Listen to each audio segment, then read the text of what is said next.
See this physics, जैसे कि मैंने इसके नाम पे ही लिख दिया है फिजिक्स। Is it? फिजिक्स बोले तो क्या, और ये क्यों हम लोगों को पढ़ना है, इसके पीछे क्या रीजन है कि हम लोगों को फिजिक्स पढ़ना है। देखो जैसे कि हम लोग जानते हैं साइंस, साइंस के बहुत सारे ब्रांचेस है। जैसे एक पेड़ होता है ना, साइंस माने क्या, एक पेड़, और एक पेड़ के जैसे बहुत सारे ब्रांचेस होते हैं ना, वैसे ही ये इस ब्रांच का एक पार्ट है। मतलब ये इस फिजिक्स जो है एक उस पूरे सब्जेक्ट का, ये पूरे इस साइंस फील्ड का एक पार्ट है। जैसे कि फिजिक्स आ गया, केम है, केम बोले तो केमिस्ट्री, मैथ है, स्टैट है, इलेक्ट्रिकल ब्रांचेस है, फिजिकल केमिस्ट्री है, बायोफिजिक्स है, ऐसे बहुत सारे ब्रांचेस हैं। अब ये ब्रांचेस सेपरेट क्यों करे गए, मतलब क्या रीजन है कि हम लोगों ने इन ब्रांचेस को सेपरेट कर दिया। जैसे कि हम लोग जानते हैं बेटा, अब देखो मुझे फिजिक्स में इंटरेस्ट है, बराबर। अब मुझे अगर फिजिक्स में इंटरेस्ट है तो ऐसा कंपलसरी है कि किसी और को भी फिजिक्स में इंटरेस्ट होगा, उसको केमिस्ट्री में इंटरेस्ट होगा। अच्छा, किसी को केमिस्ट्री और फिजिक्स दोनों में भी है, लेकिन मैथमेटिक्स उसको पसंद नहीं है, तो वो क्या करेगा, फिजिकल केमिस्ट्री जो नया ब्रांच है वो उधर चला जाएगा, या फिर फिजिकल केमिस्ट्री जो है वो उसमें चला जाएगा जिसमें फिजिक्स भी इंक्लूडेड है एंड केमिस्ट्री भी इंक्लूडेड है, बराबर, जिसमें फिजिक्स और केमिस्ट्री दोनों भी है। विच मीन्स अगर किसी को मैथ्स पढ़ना है तो वो मैथमेटिक्स में जाएगा, बराबर। किसी को अगर केमिस्ट्री पढ़ना है तो वो केमिस्ट्री लेके केमिस्ट्री में आगे जाएगा। किसी को केमिकल्स में रिसर्च, मतलब केमिकल्स उसको किसी को पसंद है कि केमिकल के ऊपर, जैसे आप लोगों को खुला कभी छोड़ा नहीं होगा 10th स्टैंडर्ड तक के टीचर ने, क्यों, क्योंकि आपको जैसे आप लैब में घुसोगे आपका क्या शुरू हो जाएगा, सारे केमिकल्स लो एक दूसरे में डाल दो, कुछ तो नया एक्सपेरिमेंट बना दो। ये तो कोई नहीं है, बहुत सारे तो ऐसे ऐसे भी हो जाते हैं कभी कभी केसेस, मेरे टाइम पे हुआ था। मतलब it's a part of a joke, but it's not a part of a joke, it's a part of a serious kind of a joke. हमारे टाइम पे क्या हुआ था, हमारे सर ने हम लोगों को बोला था कि ये टाइट्रेशन करना है, these are the chemicals, you have to take these chemicals and do your several experiments you have to perform. We said okay sir, no issue, हमने ओके कहा उनको। देन जैसे सर बाहर गए ना, हमने सारे केमिकल एक जगह पे डाल दिए, और सारे केमिकल एक जगह पे डाल के क्या किया, मतलब उसको उसके अंदर ना स्पिरिट भी डाल दिया, और वो पकड़ा हमने, वो इसके ऊपर फायर के ऊपर पकड़ा, तो वो इतना जोर से ब्लास्ट हुआ था कि वो जो जितना भी कांच का हमने जो कोनिकल फ्लास्क लिया था उसके से टुकड़े टुकड़े हो गए थे, ऐसे साइड में चले गए थे, बराबर ना।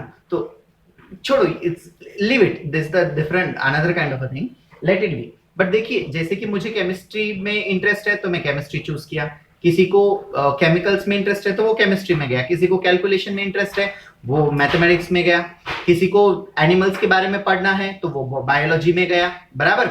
वो बायो में जा रहा है, कोई केमिस्ट्री में जा रहा है, कोई फिजिक्स में जा रहा है। मतलब ये किसके ऊपर डिपेंडेंट किया बेटा आपने, ये किसके ऊपर डिपेंडेंट है, ये टोटली डिपेंडेंट है इस बैच के ऊपर, ब्रांच के ऊपर। आपको क्या इंपॉर्टेंट है, मतलब आप किस में इंटरेस्टेड हो। देखो 12th तक आपको सब पढ़ना है, 12th तक मैथ, केमिस्ट्री, फिजिक्स, बायोलॉजी, ये सब। बायोलॉजी को आप छोड़ सकते हो अगर आपको जेई को जाना है तो, और अगर आपको नीट को जाना है तो आपको you must have to keep that bio also, and you can skip mathematics. आप मैथमेटिक्स को छोड़ के बायो को ले सकते हो, है ना, अपने मन के हिसाब से, है ना। बट 12th के बाद में जब आप ज्यादा मॉडरेट करते हो खुद को, जैसे कि एमएससी के लिए जाते हो या फिर कभी पीएचडी के लिए ट्राई करते हो, तो आप उसमें एक ही सब्जेक्ट में पीएचडी करते हो जो आपका फेवरेट सब्जेक्ट है, you must go and select for that subject only. आप उसी सब्जेक्ट को क्या रहते हो, इलेक्टिव रहते हो, बराबर बेटा। फिजिक्स क्या है, फिजिक्स और क्यों हम लोगों को इसको पढ़ना है। फिजिक्स जो है ये एक काइंड ऑफ ब्रांच है।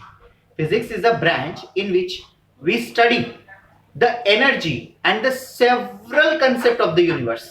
देखो जैसे केमिस्ट्री को एक लिमिटेड है, केमिस्ट्री लिमिटेड है, हम लोग ऐसे नहीं बोल सकते कि केमिस्ट्री वास्ट है, बिल्कुल नहीं, केमिस्ट्री लिमिटेड है, आपको उसमें केमिकल्स के बारे में पढ़ना पड़ेगा। मैथमेटिक्स लिमिटेड है, उसमें आपको सिर्फ और सिर्फ कैलकुलेशन ही मिलेंगी। बायोलॉजी लिमिटेड है, प्लांट, एनिमल, ये इसके बारे में dissection, internal organ, structure of organ limited है। फिजिक्स ऐसा नहीं है, फिजिक्स में आपको सब पढ़ना पड़ेगा, बायो का भी लेना पड़ेगा, केमिस्ट्री भी लेना पड़ेगा, मैथमेटिक्स भी लेना पड़ेगा। कैलकुलेशन देख लो पूरे फिजिक्स के, मैथमेटिक्स के ऊपर डिपेंडेंट है। Atomic structure and atomic radius ले लो, ये सब कुछ हमारा केमिस्ट्री के ऊपर डिपेंडेंट है। अगर आपने फिजिक्स के 12th के जो चैप्टर है जैसे कि एटम, मॉलिक्यूल एंड न्यूक्लियर, वो चैप्टर अगर खींचा तो वो पूरा केमिस्ट्री से रिलेटेड है, बराबर कि नहीं। बायोलॉजी के भी इसमें बहुत सारे कंसेप्ट इंक्लूडेड है। सो इसी वजह से फिजिक्स सबसे ज्यादा हार्ड लगता है। फिजिक्स हार्ड लगने का सबसे बड़ा रीजन क्या है मालूम है क्या, because it is a branch in which we deals all the kind of material. which needed all kind of several kind of steps which involves. Because of that only we considered it as a physics is a difficult subject or difficult stream. But अगर आप इसको मेरे साथ चलाओगे, मतलब मेरे साथ बोले तो मैं मेरे साथ ही नहीं चलना, आप किसी भी टीचर के साथ, कोई भी सब्जेक्ट हो, आप टीचर के साथ चलिए, आपको बिल्कुल भी तकलीफ नहीं होगी सब्जेक्ट को एनालिसिस करने के लिए. अगर आपको सब्जेक्ट एनालिसिस करना है ना, you must go with the teacher only. आपको सिर्फ टीचर के साथ चलना है, जो टीचर ने पढ़ाया उसी के साथ में आपने कंटिन्यू किया ना, तो बहुत इजीली आपको ये समझ आ जाएगा. अच्छा, फिजिक्स तो हमारा हो गया, बेसिक इंट्रोडक्शन तो हमने देख लिया कि फिजिक्स बोले तो क्या क्या क्या क्या क्या झमेला है. अच्छा, अब इसमें एग्जैक्टली क्या क्या आता है, तो अगर हम लोग इसको डिवाइड करें या फिर इसको अगर बाय पार्ट करें, हम लोग इसके पार्ट्स अगर करें, तो फिजिक्स का सबसे पहला वाला जो पार्ट्स आता है वो है काइनेमैटिक, उसको बोलते हैं काइनेमैटिक्स.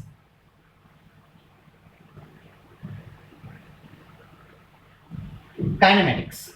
सेकेंड वाला ब्रांच आता है इलेक्ट्रो या फिर इलेक्ट्रिसिटी. थर्ड वाला ब्रांच आता है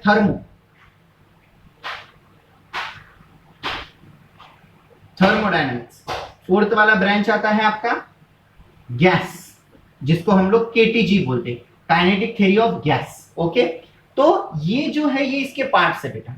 हम लोग जो 11th में पढ़ने वाले हैं वो ये और ये पढ़ने वाले हैं, और 12th में हम लोगों को इलेक्ट्रिसिटी और ये है, मतलब ये 12th के ब्रांच है, ये 11th की ब्रांच है, 12th की ब्रांच है, ये 11th की ब्रांच है, ये भी 11th का ही ब्रांच है. ओके बेटा, अब ये तो हो गया 11 12 के बारे में पूरा. हम लोग इसमें काइनेमेटिक्स जब उठाएंगे ना, तो इस काइनेमेटिक्स के भी बहुत सारे चैप्टर्स आपको अलग अलग हैं. अब काइनेमेटिक्स में कौन सा चैप्टर आता है, मैं पहले आपको उसके हिंट दे दूं. सबसे पहला चैप्टर है आपका measurement. First chapter is your measurement. Second वाला चैप्टर है आपका वेक्टर. थर्ड वाला चैप्टर है आपका मोशन इन स्ट्रेट लाइन.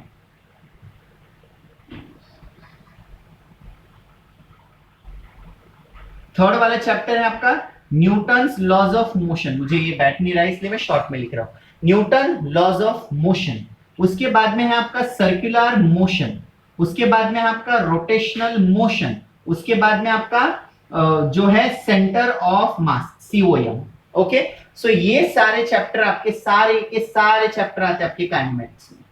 ठीक है, उसके बाद में आता है आपका इलेक्ट्रिसिटी. तो इस इलेक्ट्रिसिटी में आपको magnetic effect of electric current, current electricity, electromagnetic phenomenon and its implementation. Third वाला चैप्टर आपका थर्मोडायनेमिक्स. थर्मोडायनेमिक्स में आपको पढ़ना पड़ेगा heat exchange, capillary rise method, capillary suction method, increase in the temperature, Carnot efficiency engine. ये आपके thermodynamics के chapter.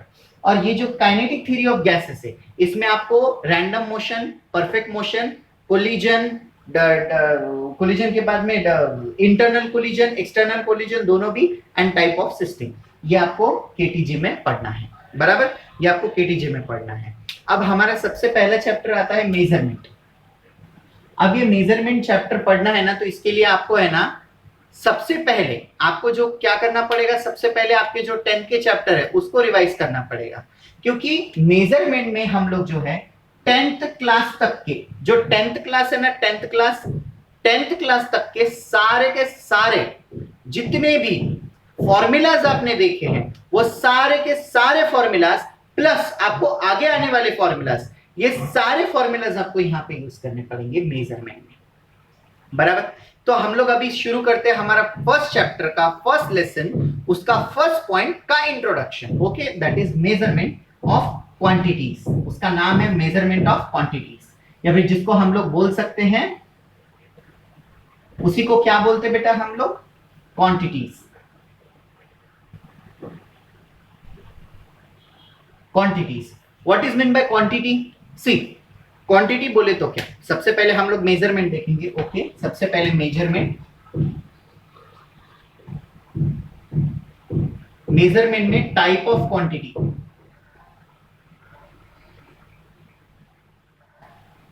Type of quantity, what is mean bye type of quantity? Type of quantity बोले तो क्या, सी दिस नाउ.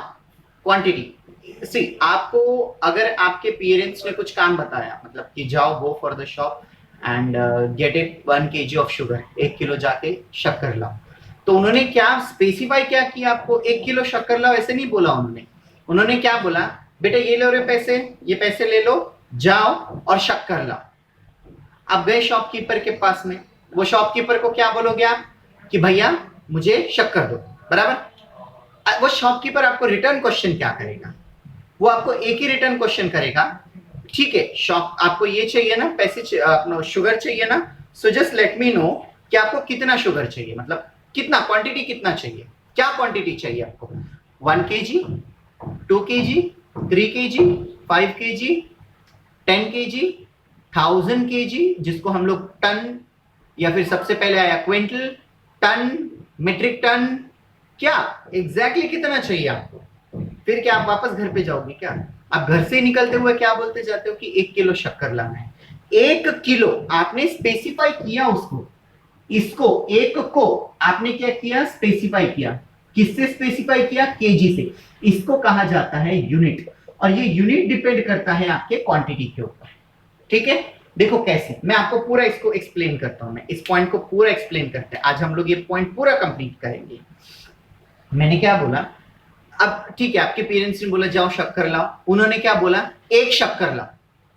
एक बोले तो क्या, 1 किलो लाना है, 1 ग्राम लाना है, 1 मिलीग्राम लाना है, 1 लीटर लाना है। अब शक्कर तो लीटर में नहीं मेजर करते, फिर भी मैं लीटर यूज कर रहा हूं, ये याद रखो, मैं इसको आगे क्लियर करने वाला हूं।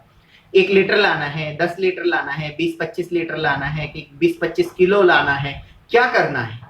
तो एक के बाद में आपको उस क्वांटिटी को स्पेसिफाई करने के लिए किसी एक चीज का हेल्प लेना पड़ता है, किसी एक फिजिकल क्वांटिटी का हेल्प लेना पड़ता है, उसी क्वांटिटी को कहा जाता है यूनिट। ओके, आया आपका unit. What is mean by unit, the quantity और the physical quantity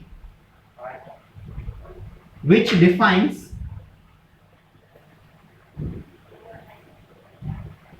the matter.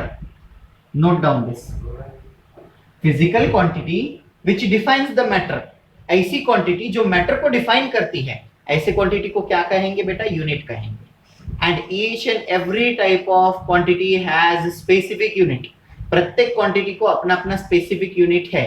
जैसे कि कैसे, अगर हम लोग दूध लाना है तो 1.5 किलो दूध लाएंगे क्या, नहीं, हम लोग 1.5 लीटर दूध लाएंगे। अगर अपने को शक्कर लानी है तो हम लोग 1 किलो शक्कर लाएंगे। तो यहाँ पे देखो, अगर मिल्क लाना है तो 1 लीटर हम लोग यूज कर रहे हैं। यहाँ पे मैंने 1 लीटर यूज किया, मैंने 1 केजी यूज नहीं किया। क्यों, क्योंकि वो लिक्विड फॉर्म में है, और लिक्विड फॉर्म में होने की वजह से उसको तराजू में तो तोल नहीं सकते। अब लिक्विड को कैसे तराजू में तोलेंगे, बराबर है ना, तोल नहीं सकते। तो इस वजह से इसको डिफाइन किया गया, इसके स्टैंडर्ड माप बनाए गए। आपने देखा होगा दूध मेजर करने के लिए एक टाइप का ऐसा पतीला आता है, देखो ऐसा, और इसके ऊपर ऐसा हैंडल होता है, और ये यहाँ से ऐसा होता है। इसमें इसके ऊपर लिखे वाला होता है 1 LTR। 1 LTR means what, LTR stands for litre, 1 litre. उसमें 1.5 टू 2.53 यहाँ तक लीटर के इसमें जो है माप्स होते हैं, मेजरिंग कप्स होते हैं। हाफ लीटर से लेके 1.5 2.5 तक की इसमें मेजरिंग यूनिट्स होते हैं। जैसे कि अगर किसी को 2 लीटर चाहिए तो वो क्या करेगा, 1.5 लीटर प्लस हाफ लीटर डाल देगा तो वो 2 हो जाएगा, ठीक है। तो इस हिसाब से ये क्वांटिटी जो है एक्सप्रेस होती रहती है। ये क्वांटिटी जो है इस खुद को अपने आप को डिफाइन करते चलती रहती है, ठीक है बेटा। अब नेक्स्ट देखिए, यूनिट के बारे में हो गया, स्पेसिफिक क्वांटिटी के बारे में हो गया। अब इस स्पेसिफिक क्वांटिटी में जो यूनिट आया, वो यूनिट हर चीज के लिए अलग अलग है। तो साइंटिस्ट को ये कंफ्यूजन होने लग गया कि इन यूनिट को कैसे स्पेसिफाई करें। इसलिए साइंटिस्ट ने क्या किया, ऐसे क्वांटिटीज को 2 रेशियोज में डिवाइड कर दिया। उन्होंने सबसे पहला वाला रेशियो रखा, या फिर सबसे पहला वाला मैटर रखा, उन्होंने रखा सबसे पहली वाली क्वांटिटी बता दी, जिसका नाम उन्होंने रख दिया फिजिकल क्वांटिटी। Physical quantity. दूसरा वाला जो मैटर है, या फिर दूसरी वाली जो है, वो है आपका डिराइव्ड क्वांटिटी।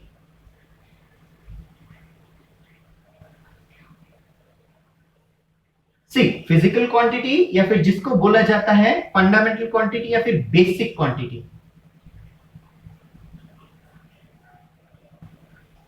या फिर इसको फिजिकल क्वांटिटी को डिवाइड किया basic quantity, sorry physical quantity को डिवाइड किया सबसे पहले वाले में, मतलब डिराइव्ड क्वांटिटी, और दूसरा है फंडामेंटल।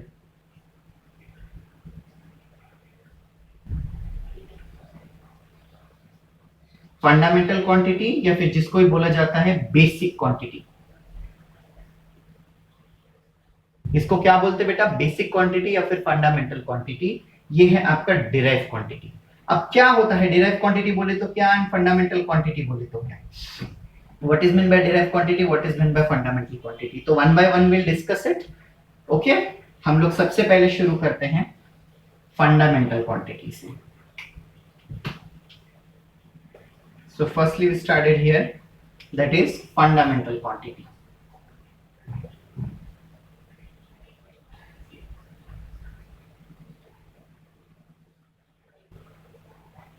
मैं पहले इसको डिफाइन कर देता हूं, आप एक काम करिए मेरे साथ, आप इसका डेफिनेशन लिख लीजिए। ओके, जितने भी मतलब डेफिनेशंस है ना इसके, तो वो डेफिनेशंस आप पहले लिख लीजिए, ठीक है। तो ये आपको मतलब इजी जाएगा, ये करने के लिए आपको इजी जाएगा।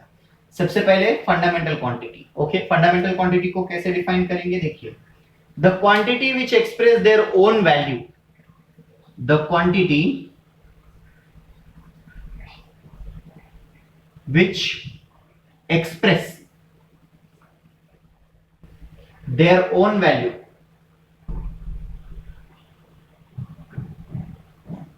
or which do not depend on other quantity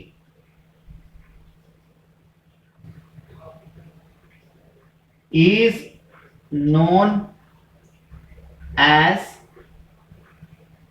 fundamental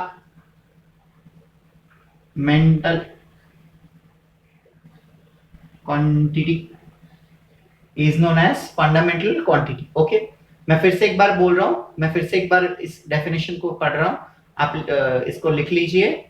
the quantity which express their own value, मतलब खुद का value, which do not depend on any other quantity to express their values are known as fundamental quantity or basic quantity, और basic quantity. इसको हम लोग क्या बोलेंगे बेटा, फंडामेंटल क्वांटिटी और बेसिक क्वांटिटी। हो गया पहला। अच्छा, फिर ये फंडामेंटल क्वांटिटी कितने हैं, तो देयर आर 7 फंडामेंटल क्वांटिटीज। मैं नीचे वाला इरेज कर दे रहा हूं, ये आप पहले क्या करिए, फिजिकल क्वांटिटी लिखिए। फिजिकल क्वांटिटी में derive quantity and fundamental quantity point बनाइए। फंडामेंटल क्वांटिटी के बाद में पहला फंडामेंटल दूसरा डिराइव रखिए, उसके बाद में फिर ये वाला डेफिनेशन लिखिए, और इसके बाद में फिर इसके पॉइंट्स, और हमारा कंटिन्यू करते रहेंगे हम लोग। ठीक है बेटा, देखो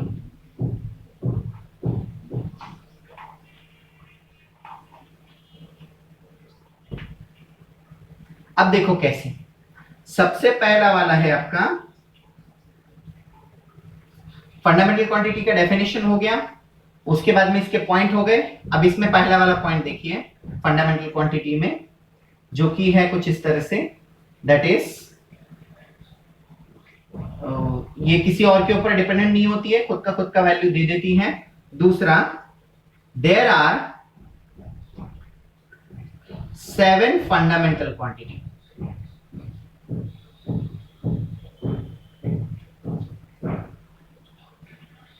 There are 7 fundamental quantity. Just please excuse us 1 minute. Hello.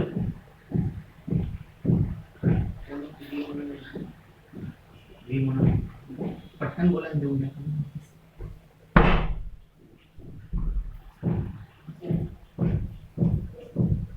Okay, देखो बेटा, अब यहां पे देखो, there are 7 fundamental quantity. Okay, there are how many fundamental quantities are there? Total 7 fundamental quantities are there. Okay बेटा, देखो कौन सी है fundamental quantities। सबसे पहला वाला है आपका, इसमें सबसे पहली वाली है, that is आपकी first one is mass, second one is length, third one is mass, length, time, fourth one is temperature, fifth one is amount of substance.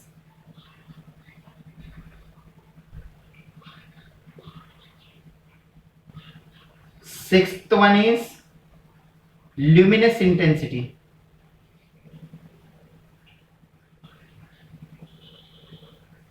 And seventh one is last one, which is last one, ये हमारा last वाला है, that is current. Okay, serious हमने कैसे कैसे इसको start किया, हम लोग बेसिक से देख रहे हैं, इसलिए आई नो कि पहला लेक्चर थोड़ा सा बोर लगेगा, थोड़ा सा इंटरेस्ट दीजिए, थोड़ा सा ध्यान दीजिए, you will get easily this. सबसे पहले हमने देखा fundamental quantity. What is mean by fundamental quantity? Okay, so see this बेटा, fundamental quantity means what? The quantity which do not depend any other quantity. जो ऐसी क्वांटिटी जो किसी other quantity के ऊपर डिपेंडेंट नहीं होती है, जो खुद का वैल्यू खुद से देने के लिए एप्लीकेबल है, मतलब जो खुद का वैल्यू खुद से दे सकती है. ओके, ऐसे क्वांटिटीज को हम लोग क्या बोलेंगे बेटा? Fundamental quantity. ऐसे क्वांटिटीज को हम लोगों ने क्या नाम दिया? Fundamental quantity. What is mean by fundamental quantity? The quantity which do not depend on any other quantity to express their values. अपनी वैल्यू एक्सप्रेस करने के लिए वो किसी और क्वांटिटी के ऊपर डिपेंडेंट नहीं होती है. अब इसमें से हम लोग एक एक उठाएंगे, एक एक को समझने की कोशिश करेंगे. सबसे पहला है मास. अब आप बोलोगे सर मास कैसे? देखो, मेरा मास, मेरा वेट नहीं. आपको कंफ्यूजन होगा कि मास और वेट ये जो है दोनों एक ही है क्या? बताओ, आप सोच के मुझे बता देना, मुझे आंसर लिख दो इसका, ठीक है? नीचे जो हमारा कमेंट बॉक्स है ना, जिसको चैट बॉक्स या फिर कुछ तो बोलते हैं, कमेंट बॉक्स, तो कमेंट बॉक्स में ये करिए बेटा, क्या मुझे बताइए, क्या मास और वेट दोनों एक ही है या फिर दोनों अलग अलग है? Amount of substance, amount of substance present in a matter, एक मैटर में कितना अमाउंट ऑफ सब्सटेंस है, उसको क्या बोलेंगे बेटा हम लोग? उसको बोलेंगे उसका मास. अमाउंट ऑफ मैटर, जैसे कि एक बूंदी का लड्डू है, उसमें बूंदी कितने हैं? समझो 100 बूंदी का एक लड्डू बन गया, तो 100 उसका क्या हो गया? 100 उसका क्या हो गया? मास हो गया. And the gravitational force which act on the mass, gravitational force जो उस मास के ऊपर एक्ट करेगा, उसको क्या बोलेंगे? उसका वेट बोलेंगे. इसीलिए मास जो है, मास का यूनिट है केजी और वेट का यूनिट है न्यूटन. क्यों? क्योंकि वेट जो होता है, weight is the product of mass into gravity. आपका जैसे कि मेरा मास कितना होगा? मेरा मास कितना होगा? वेट इज इक्वल टू, क्या लिखा आपने? Weight is equal to mass? No बेटा, weight is equal to mass into gravity. आपको मल्टीप्लाई करना पड़ेगा ग्रेविटी के साथ में. जैसे कि मेरा, अपन जो वजन कांटे पे जाके हम लोग खड़े रह के जो वजन करवाते हैं ना बेटा, वजन, हम लोग बोलते हैं ना कि इसका वजन 70 किलो हो गया. बिल्कुल नहीं, इसका वजन 70 किलो नहीं हुआ है, उसका वेट जो है 700 न्यूटन है. अगर आपने किसी का वजन 70 किलो बोल दिया तो उसका वेट 700 न्यूटन है. कैसे? देखो, वेट बोले तो क्या? वेट बोले तो मास. मास कितना है? 70 इनटू ग्रेविटी से मल्टीप्लाई करो. ग्रेविटी का वैल्यू 9.8, अप्रोक्सीमेटली 10. अप्रोक्सीमेटली 10 लेके इसको मल्टीप्लाई करो, ये हो जाएगा 700 न्यूटन. कोई बोला ना कि तू अंडरवेट है, अंडरवेट है, तो उसको बोल देने का, नहीं मैं अंडरवेट नहीं, मैं ओवरवेट भी हो सकता हूँ. देखो 10 से मल्टीप्लाई करो बेटा, 9.8 लिख सकते हो या फिर 10 भी लिख सकते हो. जो कैलकुलेशंस होते हैं जेई के लिए, नीट के लिए, उसको हम लोग जो है 10 से लेते हैं. जी का वैल्यू 10 से लेते हैं, क्योंकि 9.8 से मल्टीप्लाई करना या फिर कैंसिल करना मुश्किल जाता है. अगर दिया है तो 9.8 लेने का, नहीं तो सीधा सीधा 10 ले लेने का. ठीक है बेटा, नेक्स्ट. अब यहाँ पे मास और वेट में फर्क हो गया. अब आते हैं मास के ऊपर. मास किसके ऊपर डिपेंडेंट है? अमाउंट ऑफ सब्सटेंस के ऊपर. सब्सटेंस जितना, एक मटेरियल में जितना सब्सटेंस होगा उतना उसका मास होगा. किसी और क्वांटिटी के ऊपर ये डिपेंडेंट है क्या? नहीं. पर वेट ऐसी बात है क्या? वेट डिपेंडेंट है ना. वेट किसके ऊपर डिपेंडेंट है? उसको मास भी चाहिए और ग्रेविटी भी चाहिए, दो चीजें चाहिए उसको, है ना. जो दो चीजों के ऊपर रहता है, मतलब जिसको दोनों भी चीजें लगती है, ऐसी चीजों को क्या बोलते हैं बेटा हम लोग? ऐसे क्वांटिटीज को क्या बोलेंगे? Derive quantity. जो क्वांटिटी दो चीजों के ऊपर डिपेंडेंट रहेगी, दो या फिर दो से ज्यादा क्वांटिटीज के ऊपर जो चीजें डिपेंडेंट रहेगी, ऐसे क्वांटिटीज को क्या बोलेंगे हम लोग? जो है डिराइव क्वांटिटी बोलेंगे, डिराइव क्वांटिटी बोलेंगे.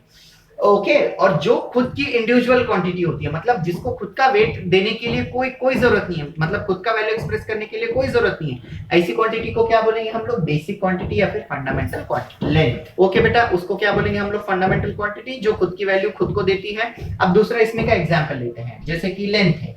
लेंथ ले लो, लेंथ. लेंथ लेंथ देखो, देखो बेटा वेट जो है सिर्फ मास के ऊपर डिपेंडेंट नहीं है। ओनली मास के ऊपर डिपेंडेंट होता ना तो वो भी फंडामेंटल हो गया होता। वो सिर्फ मास के ऊपर डिपेंडेंट नहीं है, मास प्लस ग्रेविटी, मास इनटू ग्रेविटी, मतलब मास के ऊपर भी और ग्रेविटी के ऊपर भी, दोनों के ऊपर है वो डिपेंडेंट। इसीलिए वो जो है आपका जो है किसमें गया, डिराइव क्वांटिटी में गया, फंडामेंटल में नहीं रहा। एक ही सिंगल क्वांटिटी के ऊपर अगर उसकी वैल्यू एक्सप्रेस हो रही है, सिंगल क्वांटिटी के ऊपर, तो उसको बोलेंगे फंडामेंटल। और जिसको दो या फिर दो से ज्यादा कितने भी ले लो, जैसे कि स्पीड है, देखो स्पीड, स्पीड क्या है, फंडामेंटल है कि डिराइव है?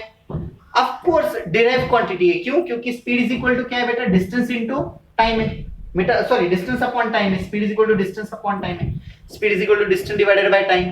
ओके, तो ये कौन सा क्वांटिटी हुआ, ये डिराइव क्वांटिटी हुआ। क्यों डिराइव क्वांटिटी हुआ, ये डिस्टेंस के ऊपर भी डिपेंडेंट है और टाइम के ऊपर भी डिपेंडेंट है। लेकिन ओनली डिस्टेंस अगर लिया, ओनली डिस्टेंस, तो ये किसके ऊपर डिपेंडेंट है, किसी के भी ऊपर डिपेंडेंट नहीं है। देखो 4 किलोमीटर किसके ऊपर डिपेंडेंट है, किसी के भी ऊपर डिपेंडेंट नहीं है ना। 4 किलोमीटर या फिर 3 किलोमीटर या फिर 2 किलोमीटर या फिर 1 किलोमीटर किसके ऊपर डिपेंडेंट है, किसी के भी ऊपर नहीं। 4 किलोमीटर तो 4 किलोमीटर ही रहने वाला है। अगर आपने भारत में मेजर किया तो भी 4 किलोमीटर है, यूएस में मेजर किया तो भी 4 किलोमीटर है, कनाडा में मेजर किया तो भी 4 किलोमीटर है, और चांद पे जाके मेजर किया तो भी 4 किलोमीटर, तो 4 किलोमीटर होने वाला है। लेकिन देखो मैं क्या बोल रहा था, मतलब यहां पे अगर हमने बोल दिया कि मैंने 4 किलोमीटर 2 घंटे में पार कर लिया, स्पीड कितनी हुई मेरी, 2 kilometre 4 divided by 2 becomes 2 kilometre per hour, बराबर। दूसरा मैंने क्या बोला कि भाई अफगानिस्तान में मैंने 4 किलोमीटर जो है 1 घंटे में पार कर लिया, तो स्पीड क्या हुआ, 4 किलोमीटर पर आवर का हो गया, बराबर ना। तो स्पीड, ये देखो स्पीड दो चीजों के ऊपर डिपेंडेंट हुई, टाइम के ऊपर भी और आपके डिस्टेंस के ऊपर भी। लेकिन खुद डिस्टेंस किसी के ऊपर डिपेंडेंट है क्या, किसी के भी ऊपर डिपेंडेंट नहीं है। Because of that only distance किस में जाएगा आपका, डिस्टेंस क्या होता है, वन टाइप ऑफ लेंथ होती है, 4 kilometre. Kilometre means what, one type of length, that's the reason distance is taken it in length. तो लेंथ कौन सा क्वांटिटी है बताओ, अगेन आपकी फिजिकल क्वांटिटी है, या फिर फिजिकल क्वांटिटी में की फंडामेंटल क्वांटिटी है। ओके, किसी के ऊपर डिपेंडेंट है कि ये, किसी के भी ऊपर डिपेंडेंट नहीं है, लेकिन स्पीड है। वैसे डिस्प्लेसमेंट, डिस्प्लेसमेंट कौन सी क्वांटिटी रहेगी, फंडामेंटल या फिर डिराइव, बताइए। आपको मुझे कमेंट में इसका आंसर बताना है कि डिस्टेंस जैसे फंडामेंटल क्वांटिटी है, ओके, तो वैसे ही डिस्प्लेसमेंट कौन सी क्वांटिटी है, फंडामेंटल है कि डिराइव है। ओके, अब अगर आपको ये समझ में आएगा तो आपका आंसर आ जाएगा, जल्दी से आ जाएगा कि डिस्प्लेसमेंट कौन सी क्वांटिटी है, फंडामेंटल की derive quantity. I am waiting for the answer. अब ये तो हो गया फंडामेंटल क्वांटिटी के बारे में पूरा। अभी आते हैं इसके सेकंड सेगमेंट के ऊपर, जो कि है time. What is mean by time. अब टाइम, टाइम फंडामेंटल है कि डिराइव है, अब इसका तो आंसर बता दो मुझे। अब आंसर तो बोर्ड पे ही लिखे वाले, तो क्या, छोड़ो छोड़ो जाने दो। ऑफ कोर्स ये भी कौन सी क्वांटिटी है, time is also a basic quantity. कैसे मैं बताता हूं। यहाँ पे इंडिया में, आप इंडिया में बैठे वाले हो, आपको 1 घंटा पता है, 1 hour is equal to 60 minutes, and after 1 hour means यहाँ पे 60 मिनट्स का 1 घंटा हुआ। आपको लगा नहीं, मुझे इंडियन घड़ी पे भरोसा नहीं है। अब इंडियन घड़ी पे भरोसा नहीं है तो मैंने क्या करना है, आपने क्या करना है, उसकी जगह पे फिर फॉरेन वाली घड़ी यूज करनी है, महान वाली घड़ी। महान घड़ी फॉरेन की होती है ना, वैसे भी हम लोगों को ज्यादा फॉरेन की चीजें अच्छी लगती है, तो फॉरेन वाली घड़ी यूज करनी। कौन सी वाली फॉरेन की घड़ी यूज करेंगे हम लोग यूज कर लेंगे अभी उज्बेकिस्तान की यूज कर लेंगे, ठीक है, उज्बेकिस्तान की घड़ी देख लेंगे। अच्छा, उज्बेकिस्तान की घड़ी में, यहाँ पे इंडिया की घड़ी में 60 मिनट बोले तो 1 घंटा, 60 सेकेंड बोले तो 1 मिनट, ओके। तो उज्बेकिस्तान में जाके 120 मिनट का 1 घंटा होगा क्या, या फिर 120 सेकेंड का 1 मिनट होगा क्या। वहां पे भी क्या है, 60-60 का ही रहेगा ना। मतलब आप यहाँ पे इंडिया में मेजर करो 1 घंटा 60 मिनट का है, उज्बेकिस्तान में मेजर करो 1 घंटा 60 मिनट का है, अफगानिस्तान में जाओ वहां पे भी 1 घंटा 60 मिनट का ही है। आप कहीं पे भी जाओ ना, मेरे को क्या, आपको जहां पे जाना है वहां पे जाओ। किसी ने मेरे को कुछ तो दूसरा ही आंसर लिख के भेजे थे, एक पिछले वाले लेक्चर में मैंने ऐसे ही बोला, तो सर बोले आपने पाकिस्तान का नाम क्यों नहीं लिया, मुझे वहां पे जाना है। मैं क्या, वेरी गुड, गो, बराबर की नहीं। अब जिसका जहां का मर्जी है वहां पे जाओ, अगर आपको वीजा मिल जाए तो टाटा बाय बाय, मेरी तरफ से आते वक्त कोई गिफ्ट लेके आना, उसमें क्या है। देखो पता चल रहा है ना कि टाइम जो है इंडिया में मेजर करो, अफगानिस्तान में मेजर करो, यूएस में मेजर करो, कनाडा में मेजर करो, ब्रिटिशियन कंट्रीज, अरेबियन कंट्रीज, किसी भी कंट्री में जाके मेजर करो। टाइम को कोई डिफरेंस है क्या, मतलब वहां पे टाइम लीप है क्या कहीं पे, तो भी हाँ, घड़ी थोड़ी सी आगे पीछे हो सकती है। हमारे यहाँ पे 12 बज रहे तो उनके वहां पे रात के 12 बज रहे होंगे, इलिप्स है, घड़ी का इलिप्स हुआ, लेकिन टाइम का इलिप्स हुआ क्या, मतलब यहाँ पे 1 घंटा तो वहां पे 60 मिनट का 1 घंटा तो वहां पे 120 मिनट का 1 घंटा है, फिर 90 मिनट का 1 घंटा है, ऐसा है क्या? नहीं बेटा, वहां पे भी 60 मिनट्स का ही 1 घंटा है। तो ये किसी के ऊपर डिपेंडेंट है क्या टाइम? अपनी वैल्यू एक्सप्रेस करने के लिए टाइम किसके ऊपर डिपेंडेंट है? किसी के भी ऊपर डिपेंडेंट नहीं है ना। वो तो खुद का वैल्यू खुद देता रहेगा, उसको कोई जरूरत नहीं है किसी और के ऊपर डिपेंडेंट होने की, उसको कोई जरूरत नहीं है, वो खुद का वैल्यू खुद दे सकता है। Because of that also temperature. अब यहाँ पे एक प्रॉब्लम आता है बच्चों को, मैं बहुत बार मैंने ये देखा है, आप भी मुझे बताइए क्या आपको भी ये प्रॉब्लम आता है क्या? टेम्परेचर और हीट जो है, ये जो 2 पॉइंट है ना, टेम्परेचर एंड हीट का, ये 2 पॉइंट के ऊपर बच्चों को बहुत ज्यादा कंफ्यूजन होता है, क्योंकि टेम्परेचर और हीट लगता है एक जैसा ही है ना। टेम्परेचर और हीट कैसा है बेटा? एक जैसा ही लगता है, बट दोनों में फर्क है, दोनों डिफरेंसेस है। Temperature, heat, what is the difference between temperature and heat? Heat और टेम्परेचर में डिफरेंस है कि नहीं है? जैसे मास और वेट को लेके आपने जल्दी से क्लियर कर दिया ना कि भाई मास अलग है, टेम्परेचर वेट अलग है, वैसे ही क्या ये हीट और ये टेम्परेचर अलग है कि एक है? अगर एक है तो क्यों, मतलब एक है तो इट्स ओके, अलग है तो क्यों अलग है, और क्या डिफरेंसेस है? ये आप मुझे है ना ये इसमें चैट में बता दीजिए, ठीक है? अगर आपको मालूम है तो सिर्फ यस बोलिए, नहीं मालूम है तो छोड़ दीजिए। If it is same then say write it down same. सम दोनों भी एक दूसरे से बहुत डिफरेंट है, डिफरेंट क्वांटिटीज है। कैसे? देखो, temperature, what is mean by temperature? Temperature means what? देखो, एक सब्सटेंस का एक्चुअल हॉटनेस और कोल्डनेस, एक्चुअल हॉटनेस और coldness of body is known as temperature. Temperature बोले तो क्या? उस बॉडी का एक्चुअल हॉटनेस और कोल्डनेस। जैसे कि एक हमने नॉर्मल टैप वाटर ले लिया, उसका टेम्परेचर 37 डिग्री है, बराबर। उसको हीट किया, बॉईल किया, पानी को बॉईल किया, तो हम लोग क्या बोलेंगे? पानी को टेम्परेचर करो बोलेंगे कि पानी को हीट करो बोलेंगे? अगर पानी को खोलना है, उकालना है, उसके अंदर से उबाल अगर निकालना है अपने को पानी के अंदर से, तो हम लोग क्या बोलेंगे बेटा?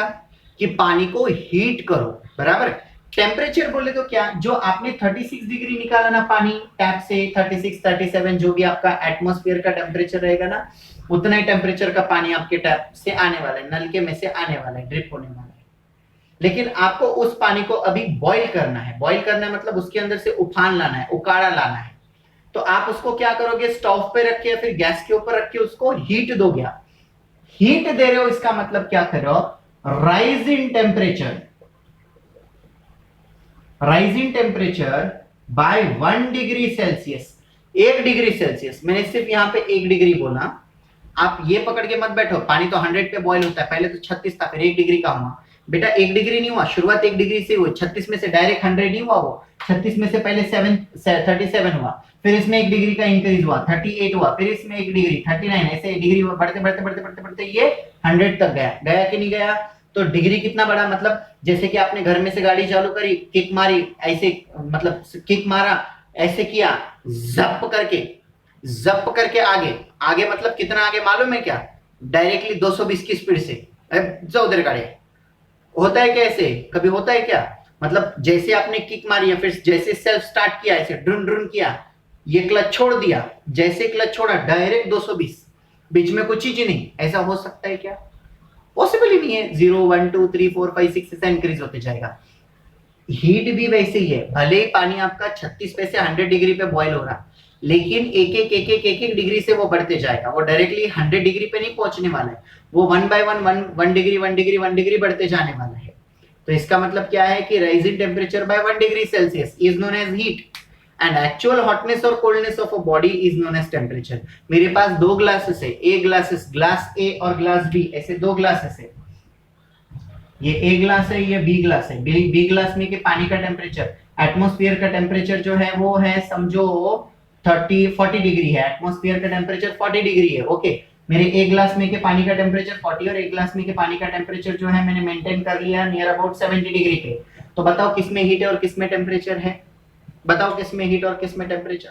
ऑफ कोर्स ग्लास ए वाला जो ग्लास है, ए वाले ग्लास में क्या है बेटा? ए वाले ग्लास में है आपका टेम्परेचर। क्यों? क्योंकि एटमॉस्फेयर के बराबर है, ना तो कम है ना तो ज्यादा है। और ये क्या हुआ बेटा? आपका हीट हुआ, heat, okay. Rise in temperature by 1 degree Celsius, 1 degree Celsius से जो है आपको ये बढ़ना है, ठीक है। 1 डिग्री सेल्सियस से आपका टेम्परेचर बढ़ना है। 1 डिग्री सेल्सियस से अगर आपका टेम्परेचर बढ़ता है तो उसको क्या बोलेंगे बेटा हम लोग, उसको बोलेंगे उसका heat. And temperature means what, actual hotness और कोल्डनेस ऑफ अ बॉडी। अब इसमें दूसरा वाला पॉइंट आ जाता है कि एक्चुअल हॉटनेस और कोल्डनेस ऑफ अ बॉडी में दूसरा वाला पॉइंट क्या आता है। जैसे कि जम्मू कश्मीर है तो जम्मू कश्मीर की हीट -27 डिग्री बोलते हो क्या आप, या फिर टेम्परेचर की बात करते हैं हम लोग। जैसे कि हमारे यहाँ पे है, जैसे हम लोग बोलते हैं हमारे यहाँ पे का टेम्परेचर 37 डिग्री है, नांदेड़ का टेम्परेचर कल 40 डिग्री था, 50 डिग्री था, ये सराउंडिंग का टेम्परेचर बोल दिया तो वो टेम्परेचर हो गया। हीट जो है 1 डिग्री से बढ़ रही है, मतलब वो किसके ऊपर डिपेंडेंट कर रही है, इंक्रीज इन टेम्परेचर के ऊपर, कॉन्स्टेंटली इंक्रीज के ऊपर, मतलब ये दो चीजों के ऊपर डिपेंडेंट कर रही है। Because of that only heat जो है आपका डिराइव क्वांटिटी में गया और टेम्परेचर जो है आपका फंडामेंटल क्वांटिटी में आ गया, बराबर बेटा। नेक्स्ट, उसके बाद में है आपका अमाउंट ऑफ सब्सटेंस। ये केमिस्ट्री का कंसेप्ट है अमाउंट ऑफ सब्सटेंस, जिसको मोल बोलते हैं हम लोग। मोल कंसेप्ट जिसका नाम है, जो आप ऑर्गेनिक केमिस्ट्री में पढ़ोगे, आपके नेक्स्ट लेक्चर में आपको ये क्लियर हो ही जाएगा अमाउंट ऑफ सब्सटेंस क्या होता है। नेक्स्ट आते हैं ल्यूमिनस इंटेंसिटी। अब ये ल्यूमिनस इंटेंसिटी नाम सुना है, ल्यूमिनस। मैं एक बात बता दूं, ये ग्रीक वर्ड है। ल्यूमिनस बोले तो क्या, light. What is mean bye luminous बेटा, ल्यूमिनस बोले तो लाइट। लाइट को ल्यूमिनस कहा जाता है, ल्यूमिनस इंटेंसिटी। ल्यूमिनस इंटेंसिटी बोले तो क्या, लाइट की इंटेंसिटी। आए पास जुड़ रहा है ना, ये लाइट की इंटेंसिटी को क्या बोलेंगे बेटा हम लोग, ल्यूमिनस इंटेंसिटी बोलेंगे। The intensity of light is known as luminous intensity. Light sun के पास में से आने वाला लाइट किसके ऊपर डिपेंडेंट है, वो बोलेगा ओए मर्क्यूरी आने दे मेरे को, जाने दे मेरे को, अर्थ के ऊपर जाना है। फिर मर्क्यूरी बोलेगा चल पैसा निकाल। वो ऐसा होने वाला है क्या, वैसा कैसे नहीं हो ही नहीं सकता, इट इज नॉट पॉसिबल। तो यहाँ पे इसीलिए क्या होगा, ल्यूमिनस इंटेंसिटी, लाइट जो है, लाइट किसी के ऊपर भी डिपेंडेंट नहीं है, वो खुद की खुद चलेगी, सन से चलेगी, अर्थ के ऊपर आएगी। अर्थ का आधा पोर्शन जो है सन में रहेगा, आधा पोर्शन नाइट में रहेगा। जो सन के साइड में वो डे, जहां पे सन की बैक साइड में है, जो सन के बैक साइड में वो नाइट में रहेगा, ठीक है बेटा। नेक्स्ट है आपका लास्ट वाला है करंट। अब करंट कैसे, करंट जो है ये भी पॉजिटिव टर्मिनल से जाता है नेगेटिव टर्मिनल की तरह। Current is just a flow of charge from positive terminal of a battery to negative terminal. Positive से चलना शुरू हुआ, घूम फिर के कहीं से तो भी जाके कहीं पे तो भी जाके नेगेटिव पे गया। तो किसी के ऊपर डिपेंडेंट है कि ये करंट, किसी के भी ऊपर डिपेंडेंट नहीं है। Because of that also current जो है आपका कौन सी क्वांटिटी में जाता है, बेसिक क्वांटिटी में जाता है, फंडामेंटल क्वांटिटी में जाता है। और डिराइव क्वांटिटी बोले तो क्या, that will take it in next lecture. हम लोग डिराइव क्वांटिटी जो है नेक्स्ट लेक्चर में लेंगे। फंडामेंटल क्वांटिटी के बारे में और थोड़ा सा इसको डिटेल में जान लेंगे बेटा। ये सबसे ज्यादा इंपॉर्टेंट है बिकॉज इसके ऊपर हमारा यूनिट एंड डायमेंशन चैप्टर जो है इसके ऊपर डिपेंडेंट है। मेजरमेंट जिस चैप्टर का नाम है वो इसी के ऊपर डिपेंडेंट है। मोस्ट ऑफ इसी के ऊपर पूरा फिजिक्स भी हमारा डिपेंड करता है थोड़ा थोड़ा। Fundamental quantity, the quantity which express their own values are known as fundamental quantity. Second वाला है देखिए, there are 7 fundamental quantities। कितने quantities है fundamental? So there are total 7 fundamental quantity। कौन से mass does not depend on any other quantity, length does not depend, time does not depend, temperature does not depend, amount of substance does not depend, luminous intensity and current they are also does not depend on any other quantity। Amount of substance का example मैं बता दूं, 1 litre आपने HCl का एक गोला ले लिया, HCl या फिर HCl एक लिक्विड ले लिया। HCl खुद का कुछ वैल्यू कैसे, HCl, NaCl, KCl, KMnO4, H2SO4, ये सारे जो सॉल्यूशंस है बेटा, सारे सॉल्यूशन ले लीजिए। ये सारे सॉल्यूशन खुद के खुद बने वाले हैं। जैसे HCl है, HCl को कोई चीज लगने वाली है क्या, खुद को प्रिपेयर करने के लिए कोई सब्सटेंस लगने वाला है क्या, नहीं, वो खुद का खुद है ना। HCl ही है, उसको एक्सट्रैक्ट करके हम लोग निकालते हैं। एक्सट्रैक्ट करके निकालने वाले जो नेचर में से हम लोग एक्सट्रैक्ट करके जो ये निकालते हैं, केमिकल्स निकालते हैं, उनको कहा जाता है अमाउंट ऑफ सब्सटेंस। मतलब सपोज करो आपने 1 लीटर पानी में एक लीटर पानी के अंदर आपने 1 ग्राम ऑफ HCl आपने डीप कर दिया, तो वो 1 ग्राम आपका HCl जो है वो 1 ग्राम HCl का HCl ही है ना। वो कहाँ आपका NaCl या फिर KCl बना, वो तो NaCl को NaCl ही है।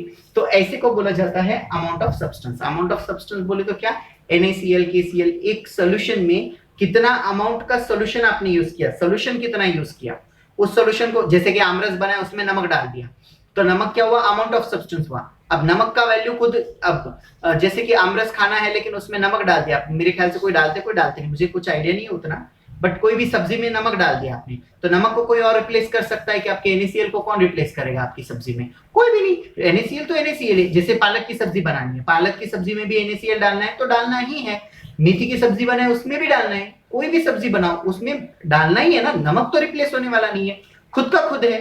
तो ऐसी क्वांटिटी को अमाउंट ऑफ सब्सटेंस में डाला जाता है। ये केमिस्ट्री में आपको अच्छे से समझ में आ जाएगा, ये केमिस्ट्री का कंसेप्ट है। ये जब केमिस्ट्री के केमिकल्स इक्वेशन स्टार्ट हो जाएंगे ना, उसमें आपको ये क्लियरली समझ में आएगा। I hope you understand this phenomenon. If you have any doubt regarding to this phenomenon, you can ask me in the comment box which is given below. Don't forget to ask. और जितने भी question मैंने in between पूछे हैं, comment box में answer लिखना, ये भी मत भूलिए। वन टाइप ऑफ आपका अटेंडेंस से समझ लीजिए, ठीक है? और मुझे पूछते रहिए, कुछ भी अड़चन आता है तो मुझे पूछते रहिए, नो इश्यू, ठीक है? Thanks for the watching, thank you, and don't forget to subscribe the channel. Thank you, bye.